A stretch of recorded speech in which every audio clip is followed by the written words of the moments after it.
inside, they open up for Kimmorley. Brett Kimmorley. Picking up a forward, Madison turned it around, Kimmorley's over to score.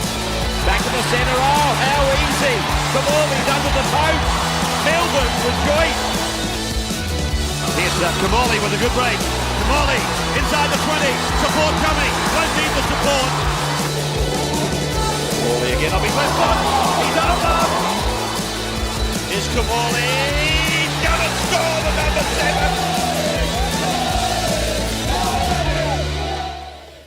Yes, Brett Kimmorley was a rugby league journeyman who covered plenty of territory and with it had his fair share of success too. He played for his state, his country and led Melbourne to a history-making premiership as well. It was the high point in a career that spanned more than 300 games. Back in the centre, oh, how easy. Kimmorley's under the post. Leading the chase, oh, so's Noddy. Noddy put it on the toe, he scores the try. Kimmorley will get there and win it for the Knights. Noddy Kimmorley, great competitor, and certainly very lucky to play with him during my junior career. And you know, it was great watching him go along and achieve everything he did in the game. He just wanted to have the football in his hands and he wanted to attack. Like if anyone resembled like a little dog that was just so angry and was just at you non-stop, it was him. He was just relentless. It's just so tough. You just couldn't hurt him, and you'd send the big boys at him. You'd defend in the front line, and just a great competitor. You know, he was a tough halfback that didn't mind getting his body in front and making some tackles time and time again. Noddy just had an ability to get his team around the park. His kicking game was second to none. I think he extracted everything out of his career that he possibly could have. Play over 300 games, it's a real credit to him. Sino intercepted by Kimmorley. They're not going to get him.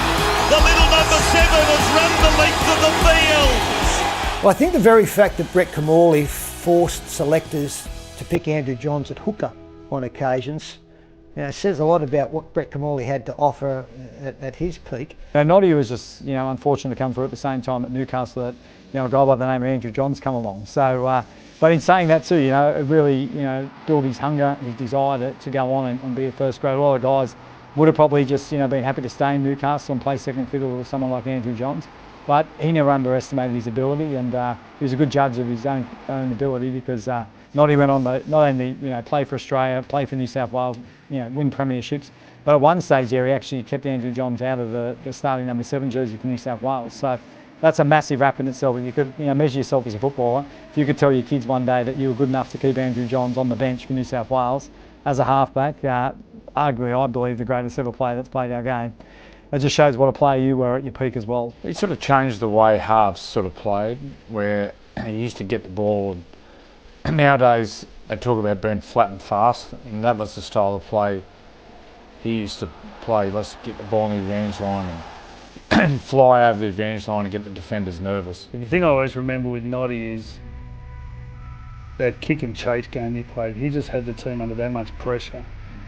You know, he had all his players at you on the line all the time, and all of a sudden he'd kick and he'd be the one down there every time. I remember Alf in his heyday, you know, people knew that things were going to happen around him. So he was always, everyone would just push up with him. And that was what Kimmorley was good at, you know. They just knew he was going to go to the line, and whether there was a gap inside or outside, things were going to happen around him. So all his forwards used to just push forward with him. They all had that attitude of competitiveness.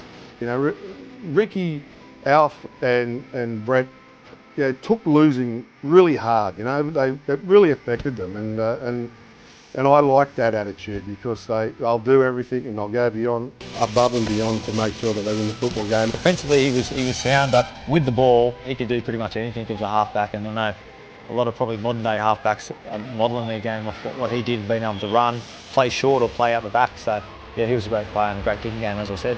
Completely changed the style of rugby league with that flat attack.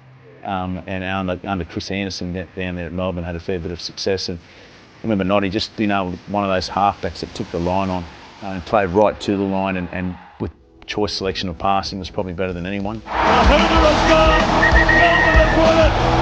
Melbourne have won the grand final! Most likely it wasn't until 1999 where the year where Melbourne Storm beat St George that we just saw how good Noddy's game was. You know, he was up over the line. He obviously had a coach that believed in him.